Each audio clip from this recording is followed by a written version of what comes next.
The desert does not forgive mistakes. The IT does not care who you are, what rank you hold, or how brave you think you are. The desert only waits. Captain Elena Cross learned that truth the moment the convoy exploded. The blast came from nowhere, a buried ID disguised beneath drifting sand. 1 second she was checking her GPS. The next the world turned white and loud. The air punched from her lungs as the armored vehicle flipped like a toy. Metal screamed. Fire bloomed. Screams vanished. When Elena came back to consciousness, the sun was already climbing. Her helmet lay cracked beside her. Her radio was gone. Her rifle buried. The convoy was wreckage scattered across half a mile of desert. Black smoke curled into a sky that looked too blue, too calm for what had just happened. She tried to stand. Her left leg folded beneath her. Pain flared so bright she nearly blacked out again. "Not good," she whispered, forcing herself to breathe slowly. Elena had trained for survival. She taught survival. But training never prepared you for the moment when your unit was gone. Your comms were dead, and the nearest friendly position was more than 40 miles away. Through hostile territory, she crawled to the shade of the overturned vehicle, dragging her injured leg. Her hands shook as she checked herself. Fractured tibia, maybe worse. 2 cracked ribs. Deep cuts across her shoulder and scalp. Blood loss, moderate but manageable for now. She checked the other vehicles. The NO movement, NO voices, the NO answers. The realization settled slowly, brutally. She was alone. Worse, she knew the area. Enemy patrols swept it twice a day. Any signal, any movement would draw them in minutes. Elena scavenged what she could. A half-burned map, 1 canteen with less than a liter of water, a broken compass that still pointed roughly north. She found a pistol under twisted metal, 3 magazines left. She looked at the horizon. Heat shimmered like a living thing. They'll send help, she told herself. They always do. But deep down, she knew the truth. Command believed the convoy had been wiped out. No distress signal. No survivors reported. Air support couldn't risk flying low in daylight. Night extraction depended on intel, and there was none.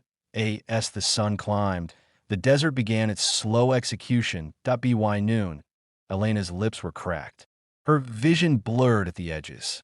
She used her knife to splint her leg as best she could, knowing every movement cost water she didn't have. She dragged herself toward a rocky outcrop a kilometer away. Higher ground, better concealment. Every inch felt like fire. Halfway there, she heard engines.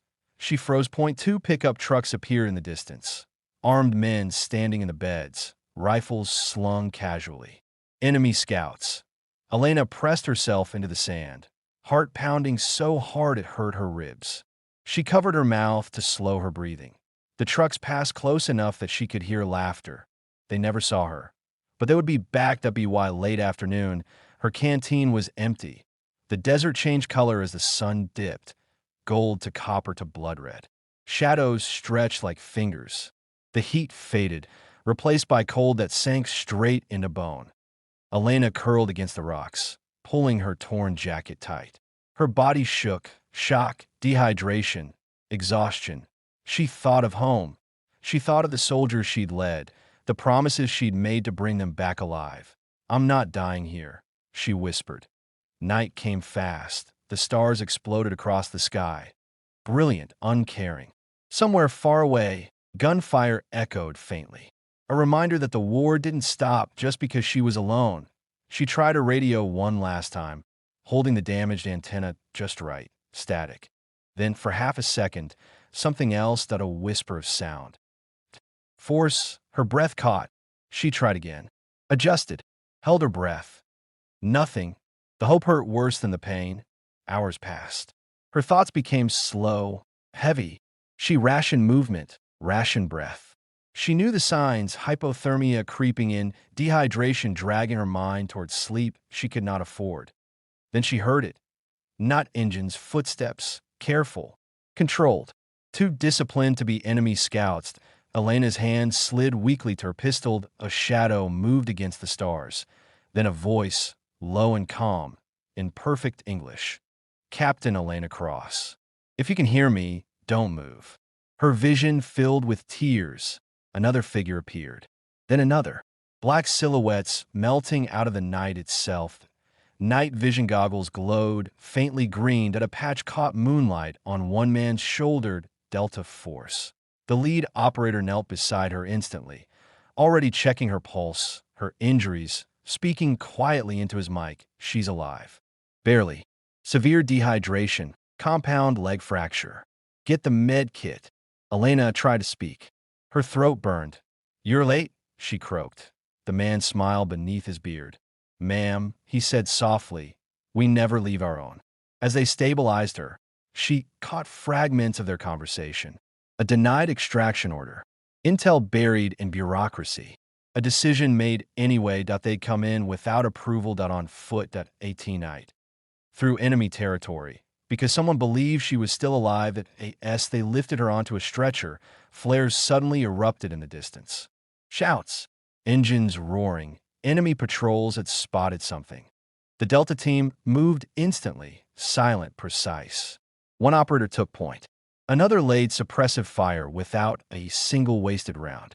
Smoke bloomed, swallowing the rocks. Elena felt herself being carried. Fast now. Purposeful. The desert tried to take her. Delta Force said no. As the helicopter rotors thundered overhead, bullets snapped through the air.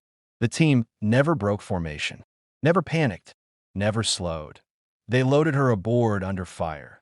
The last thing Elena saw before blackness claimed her was a Delta operator stepping back into the sand, covering the retreat, calm, as if this were routine. For them, for her, it was survival. Elena woke to darkness that didn't burn her eyes. For a moment, she thought she was dead. The desert had finally taken her, and this was whatever came after. Quiet, weightless, painless. Then she heard the steady beep that a monitor. Air brushed her face, cool and clean. Not desert air, not dust and heat and blood. Her fingers twitched. Captain Cross, a voice said gently, don't try to move. She opened her eyes. Canvas walls. Red emergency lighting. Medical equipment strapped to the interior of a military aircraft. A medic hovered close, one hand already checking her for. You're on a med-evac bird, the medic continued. You've been in and out for about 6 hours. You're safe. Safe. The word didn't feel real. Elena swallowed, throat dry despite the fluids. Delta, she whispered. The medic nodded. Delta Force found you. They pushed 12 miles on foot to get to that grid. 12 miles of night, through enemy-held desert. Her eyes closed again, not from exhaustion, from emotion. They shouldn't have been there. She knew that now. The official report would say her convoy was lost. No survivors. Case closed, but someone had refused to accept that. As the aircraft vibrated beneath her, fragments returned. The quiet voices, the steady hands, the way they moved like the desert itself had trained them. How many? She asked. Operators, the medic said. 6, plus air crew. 6 men had risked everything for one wounded officer they weren't even ordered to save. That knowledge sat heavy on her chest. The base hospital smelled like antiseptic and steel. Surgeons worked on her leg for hours. When she woke again, it was daylight, filtered through reinforced windows. Her body felt like it had been broken apart and stitched back together. But she was alive. A colonel stood at the foot of her bed, hands clasped behind his back. You cause a mess, he said flatly. Elena blinked. Sir, you were declared Kia, he continued. Your extraction wasn't authorized. The team disobeyed direct stand-down orders. Her heart dropped. They're in trouble, she said hoarsely. The colonel studied her for a long moment. Officially, he said, nothing happened. Relief crashed through her so hard it hurt.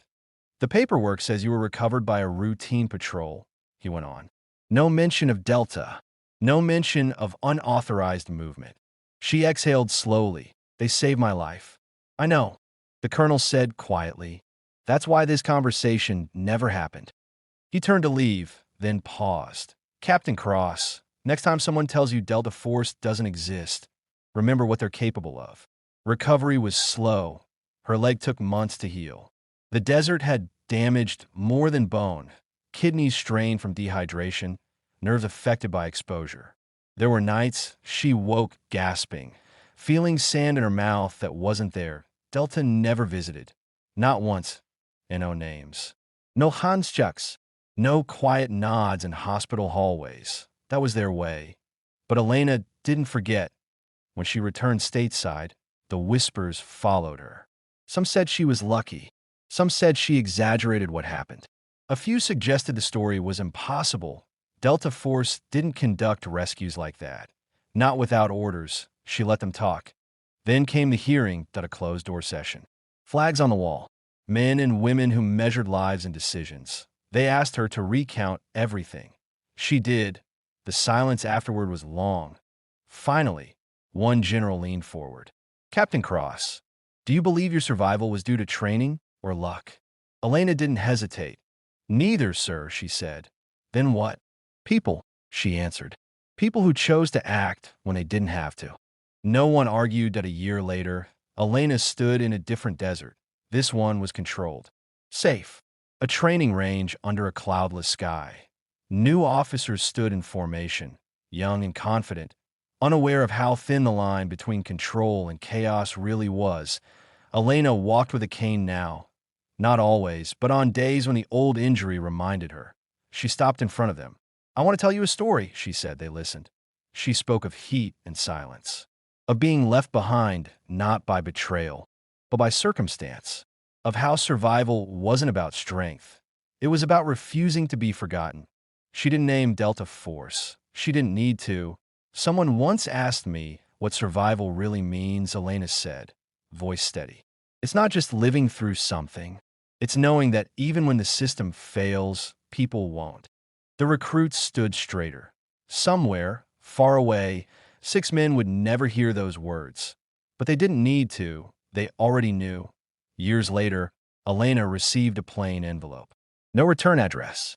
Inside was a single photograph dot a desert horizon at night. 6 sets of footprints moving forward on the back. 3 words were written. Still watching. Always, she smiled.